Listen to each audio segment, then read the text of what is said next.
26শে জানুয়ারি এই দিনটা আমাদের কাছে প্রজাতন্ত্র দিবস।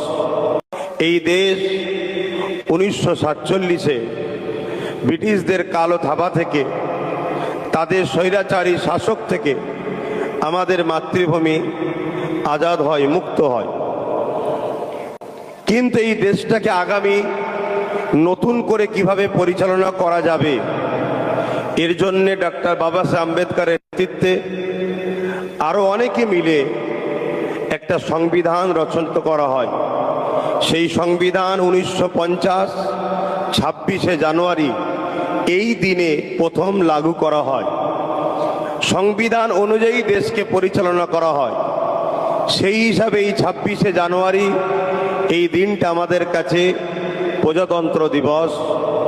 এই দিন ভারতের নাগরিক আগামী দিন কিভাবে ভারতবর্ষে জাতি ধর্ম বর্ণ নির্বিশেষে সবাই তাদের জীবনযাপন, ধর্মীয় স্বাধীনতা, বাক স্বাধীনতা, কালচার সর্ব বিষয়ে তারা কিভাবে চলবে এর একটা গাইডলাইন তৈরি করা হয়, যেটা বাবা সাহেব আম্বেদকরের নেতৃত্বে আরো অনেকে মিলে এই সংবিধান তৈরি করেছিল।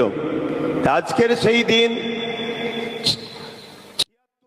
আমরা সেই প্রজাতন্ত্র দিবস উদযাপন করছি।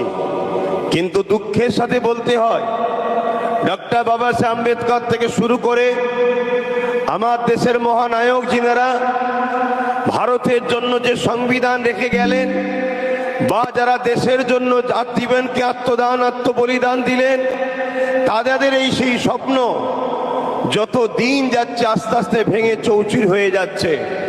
কেন আমরা দেখছি কেন্দ্রে 2014 সাল থেকে বিজেপি সরকার আসার পর থেকে একদিন পর একদিন যেন আমরা দেখতে লেগেছি সংবিধান বিরোধী কর্মসূচি, সংবিধানকে মিটিয়ে দিবার একটা যেন ষড়যন্ত্র আমার ভারতবর্ষের বুকে হতে শুরু করেছে।